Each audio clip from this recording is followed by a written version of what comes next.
Good morning everyone welcome to अवकाशे देवचानी। आमी देवचानी, तोमरा सबाई निश्चयई खूब भालो आछो और आमिओ मोटामुटी आछि। तो सकालबेला चा करे निয়েছি, दुजोने एकटु चा खेये निচ্ছি। और एदिके एदिके ना ओई दिके खेते खेते माने चा खेते खेते खाटेर ए प्रान्त थेके बाइरेर दिके नजर दिচ্ছি। ओई ओपरटाते ना पाঁচিলের এই ওপরের জায়গাটার মধ্যে চাল রাখা আছে। তো ওইগুলোই কাঠবিড়ালি তারপর বিভিন্ন রকম পাখি এসে খায়। কারণ নিচে আগে দিতাম আর পাখি বা কাঠবিড়ালি নিচে যখন এসে খায় তখন কুটুস ধাওয়া দেয়। তো এই জন্য ওই ওপরটা করে দিয়েছি, ওরা নিশ্চিন্তে মনে ওপর থেকে খায়। বিভিন্ন রকম পাখি মানে কোকিল থেকে শুরু করে শালিক, সাত ভাই চম্পা সব রকম। আর এখানে কুট্টুসকে একটু ভাত আর মিষ্টি শিরা আর একটা রসগোল্লা দিয়ে ওকে দিয়েছি খেতে। সে মহা আনন্দে খাচ্ছে। আর নিচে দেখো কত কুল পড়ে আছে। আর আজকে আমাদের সকালে টিফিন হয়েছে, টিফিন মানে ব্রেকফাস্টে আছে পেটাই পরোটা, রসগোল্লা আর একটা ওই লাল মতোটাকে কি বলে পান্তুয়া আর ছোলার ডাল। তো আমার হাজবেন্ডের অনেক দিন ধরে ইচ্ছা হচ্ছে খেতে, তাই আজকে নিয়ে এসেছে। আর কিছুটা বাসন ছিল মেজে নিয়েছি, মেজে টেজে পুর করে দিলাম। সকালে টিফিনেরও কিছু বাসন ছিল। বেগুন আর আলু কেটেছি, কারণ ইলিশ মাছটা আজকে বেগুন আর আলু দিয়েই করব। আর যেহেতু গরম পড়ে গেছে সর্ষে বাটা খেতেও ইচ্ছা করছে না। আর আজকে সকালে যেহেতু পেটাই পরোটা খাওয়া হয়েছে তো ওই জন্য আরোই ইচ্ছা করছে না। তো ইলিশ মাছটাও বার করে রেখেছি সকালে। মোরলা মাছটা করলেও হতো, তো বললো ইলিশ মাছটাই করে নিতে, তাই ইলিশটাই করবো। আর এই যে বেগুন আলু দিয়ে আর কাঁচা লঙ্কা দেবো। রান্না বসিয়ে দিয়েছি, এদিকে ভাত চাপিয়ে দিলাম, আস্তে আস্তে হোক।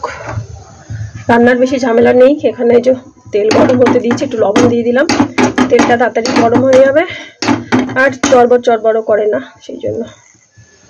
আর কিছু রান্না করবো না, শুধু মাছটা রান্না করবো। কালকে পুঁই শাক রান্না করেছিলাম, পুঁই শাকটাও রয়ে গেছে। এখন এর কাঁচা লঙ্কার কোনো ঝাল নেই। ইলিশ মাছে যদি একটু গাটি কচু পড়তো তাহলে খুব ভালো হতো। গাটি কচু দিয়ে ইলিশ মাছের ঝোলটা খেতে বেশি ভালো লাগে, ওটার একটা আলাদা ফ্লেভার আসে। একটা যখন রান্না করি সেই গাটি কচু আর ইলিশ মাছ মেশানো একটা সুন্দর গন্ধ আসে। তো যাই হোক, আজকে আলু আর বেগুন দিয়েই করলাম। আর যেটা বললাম পুঁই শাক রান্না করা আছে, ব্যাস আর কিছু রান্নার নেই। আর ইলিশ মাছ চিংড়ি মাছ খুব তাড়াতাড়ি রান্না বান্না হয়ে যায়। আর যেমন তেমন রান্না করো তা সেটাই অনেক সুস্বাদু হয়ে যায়। আবার ইলিশ মাছ খাওয়ার পর চিংড়ি মাছটা যেন ঠিক স্বাদ লাগে না, আবার চিংড়ি খাওয়ার পরেও যেন মনে হয় ইলিশটার ঠিক স্বাদ পাচ্ছি না। আসলে এই দুটো জিনিসই এমনই টেস্ট, ও এই দুটো জিনিস খাওয়ার পরে অন্য রান্নার যেন মানে এমনকি চিকেন বা মাটন দিলেও যেন সেইটারও স্বাদ লাগে না।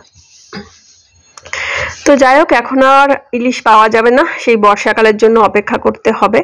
আর কালকে তো পুঁই শাক রান্না করেছিলাম, খেয়াল নেই কয়েকটা পুঁই শাকের যদি পাতা রেখে দিতাম ইলিশ মাছের ঝোলটার মধ্যে দিলে না খেতে ভীষণ ভালো লাগে। মনেই ছিল না, নাহলে কয়েকটা পাতা রেখে দিলেই হতো। যাক, কিছু করার নেই। সাথে তো ইলিশের সাথে তো সেই তো পুঁই শাক তো এমনিই রান্না করা আছে, সেটা তো খাবোই।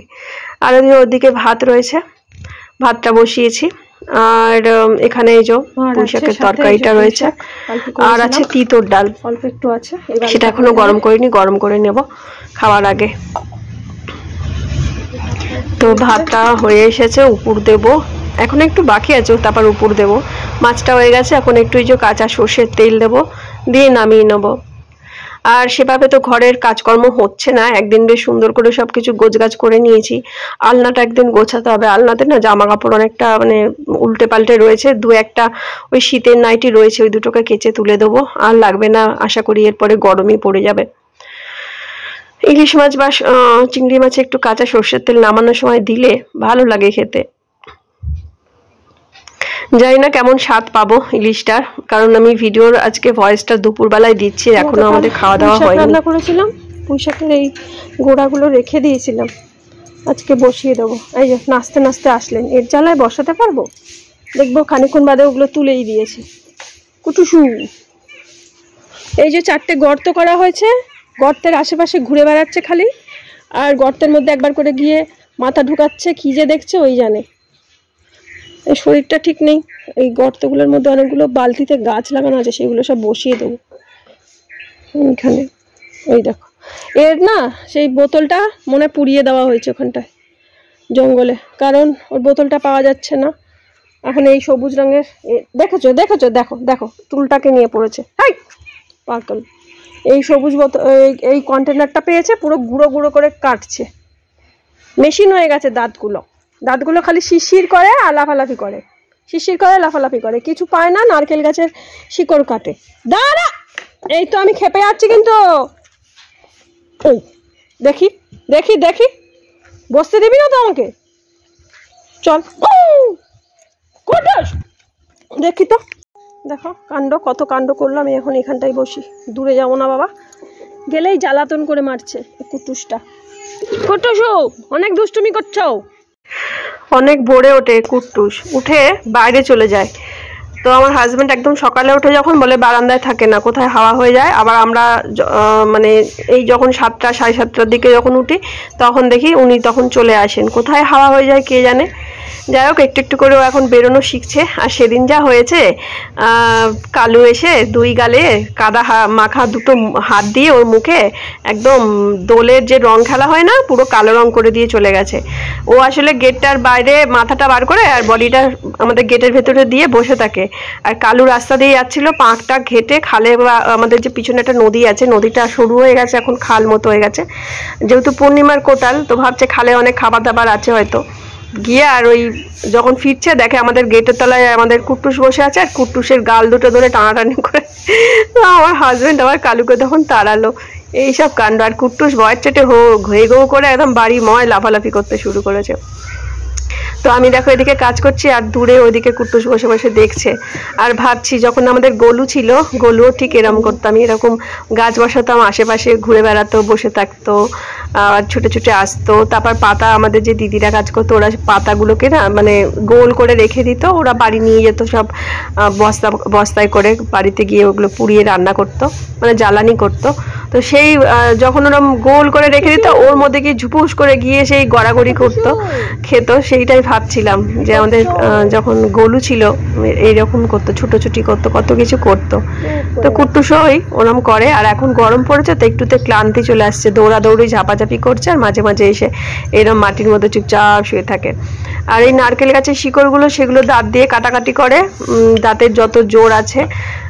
আর কি করবে, ওদের দাঁত শিশির করে, কিছু করার নেই। পান গাছগুলো ছিল সব একদম মাটি চাপা দিয়ে গেছে, কি করবো জানি না।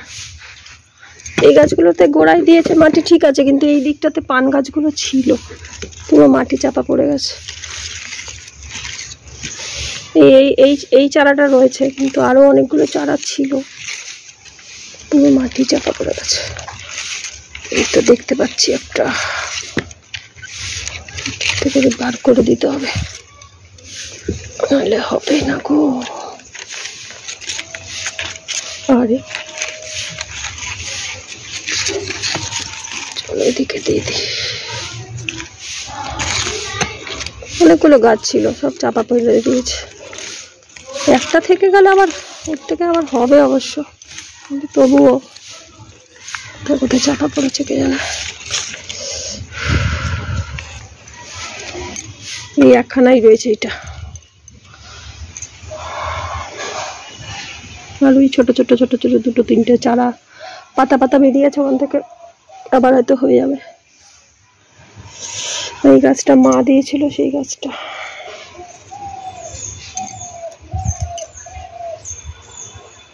এই গাছটায় মুকুল আসেনি, ওই আম গাছগুলোতে মুকুল এসছে, 2টোতে। গাছে এখনো কুল আছে, আজকে অনেক হাওয়া দিচ্ছে, বারে বারে অনেক কুল পড়ছে। এখানে কিছুটা আম আদা তোলা হয়েছে, অনেকগুলো ছিল ওই দিকটার মাটিতে, তুলে দেওয়া হয়েছে আজকে। আজকে এতগুলো কুল পড়েছে, আবার পড়বে। এটা এখন পাম্প চালানো হবে, ধোয়া হবে।